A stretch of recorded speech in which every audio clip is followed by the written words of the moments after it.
I absolutely love seeing Donald Trump come face to face with European leaders because these European leaders have betrayed the European people. And so they deserve every single ounce of humiliation that Trump gives them.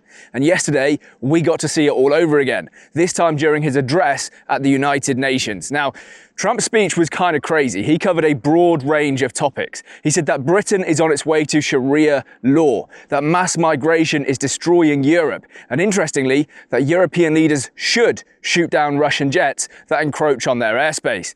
Fascinating speech, we're going to get into all of it. But right from the outset, the UN was trying to sabotage him. The second that Trump stepped on an escalator, it mysteriously stopped working. Take a look at this.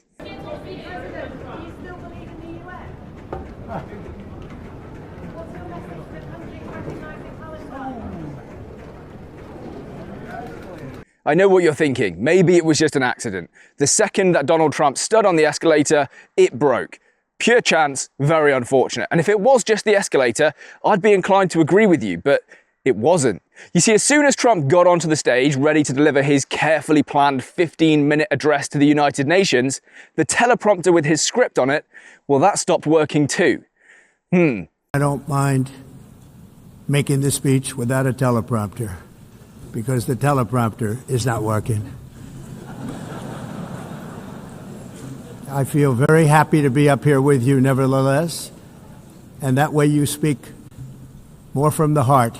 But they really picked the wrong guy here, didn't they? Because Donald Trump does not need a teleprompter. So now, instead of getting his carefully planned 15-minute address to the United Nations, you've annoyed him, and you are getting a 1-hour-long speech about how terrible the United Nations is.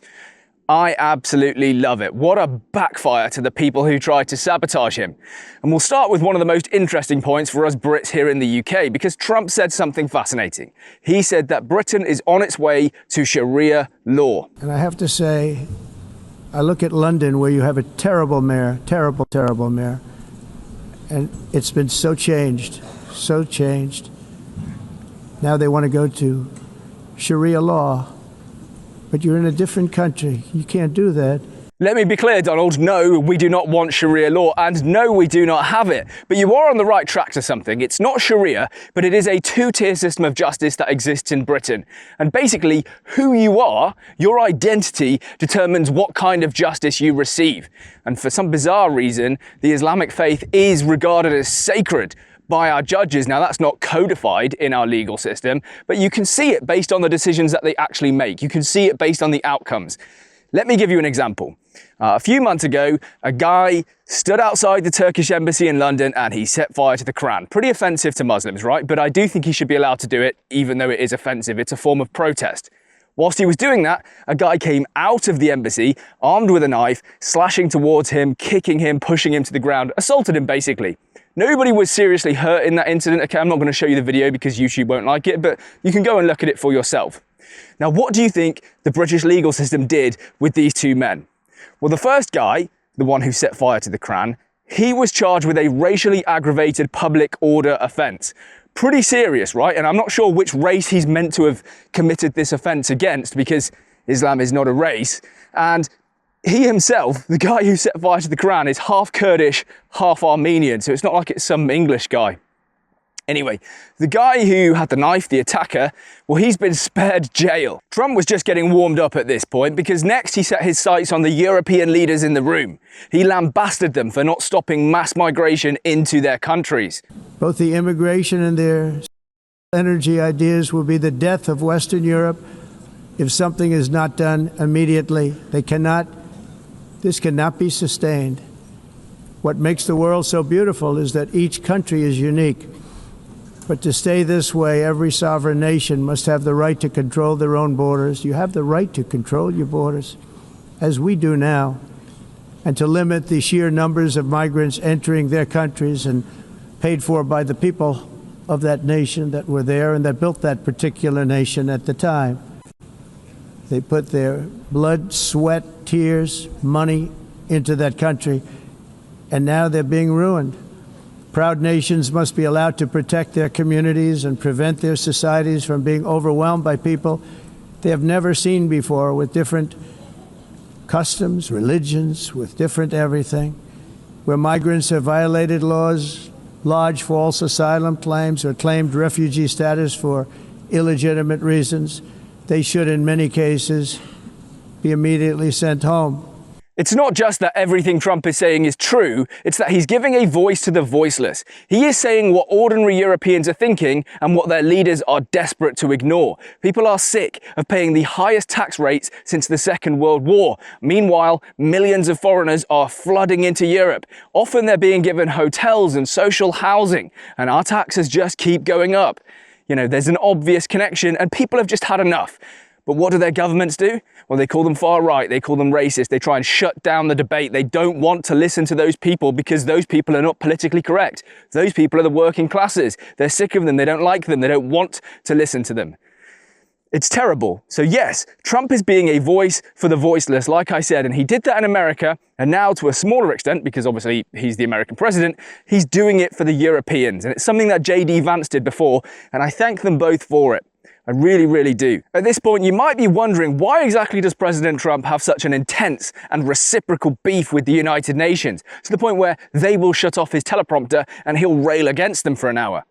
Well, I'll let him explain in his own words. In 2024, the UN budgeted $372 million in cash assistance to support an estimated 624,000 migrants journeying into the United States. Think of that. The UN is supporting people that are illegally coming into the United States, and then we have to get them out. The UN also provided food, shelter, transportation, and debit cards to illegal aliens. Can you believe that? What took place is totally unacceptable. The UN is supposed to stop invasions, not create them, and not finance them.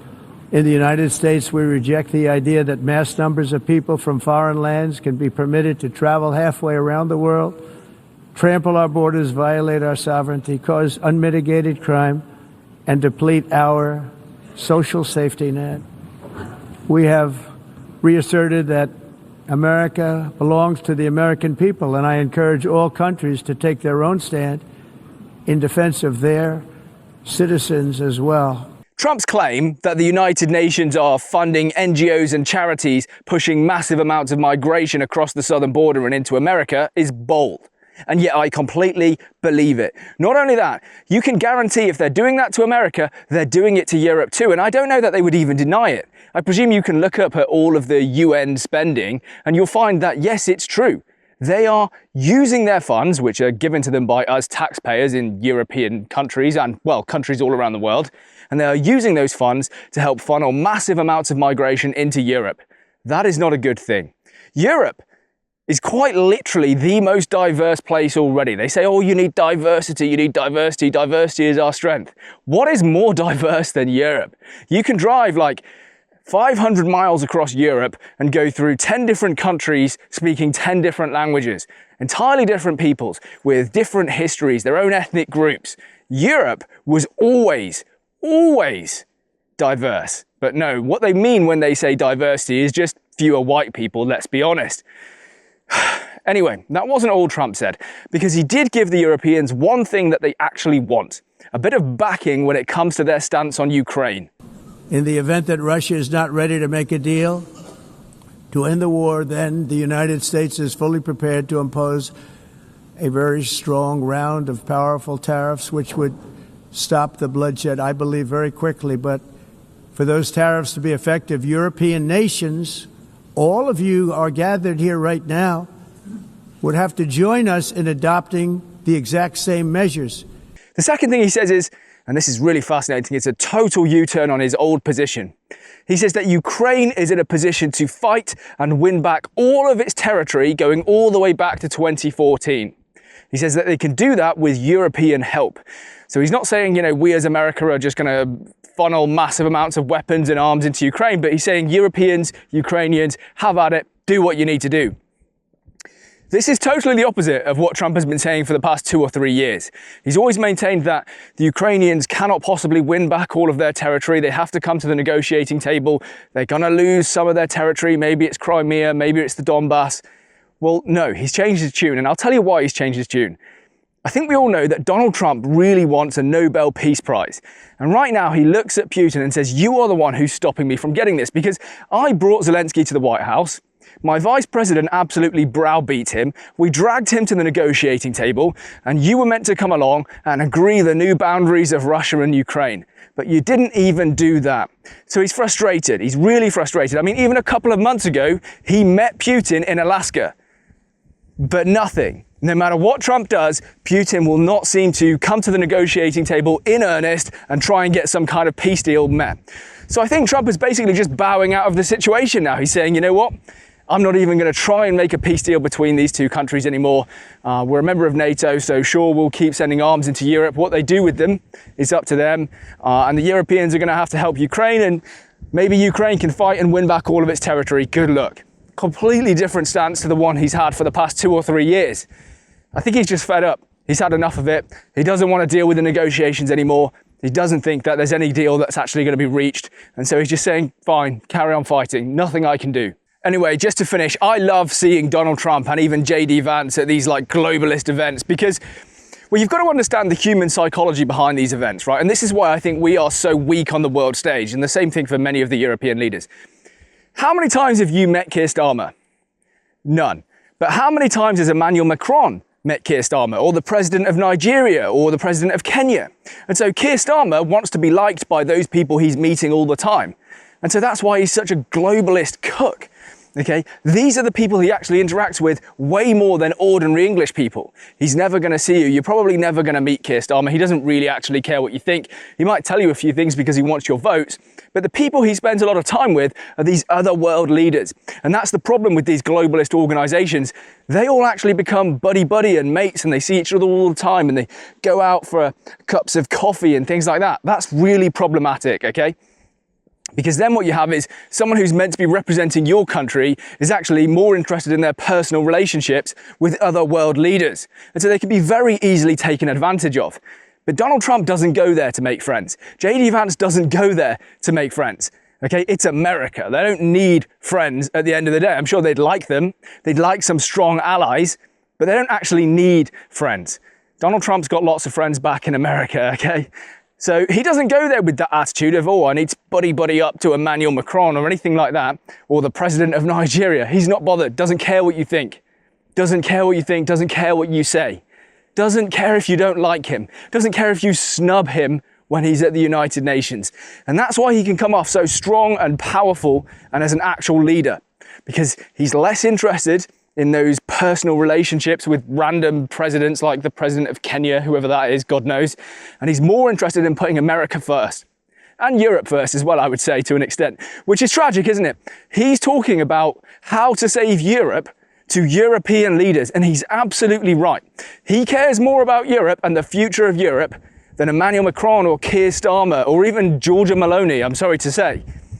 It is what it is. Anyway, it's getting a little bit windy. Apparently it might rain later. I mean, I wouldn't be surprised looking at these clouds. So me and the dog are going to try and get back indoors before that starts. And yeah, if you like the video, please do leave a like, comment, subscribe. Apparently there's some weird like hype thing you can do, but I never see it on YouTube videos. Maybe Americans see it, but as a British user, I never see it. But if you do, then hype the video, maybe, I don't know, whatever, do what you want. Yeah, hopefully I'll see you in a future video. Thanks very much for watching. Till the next time.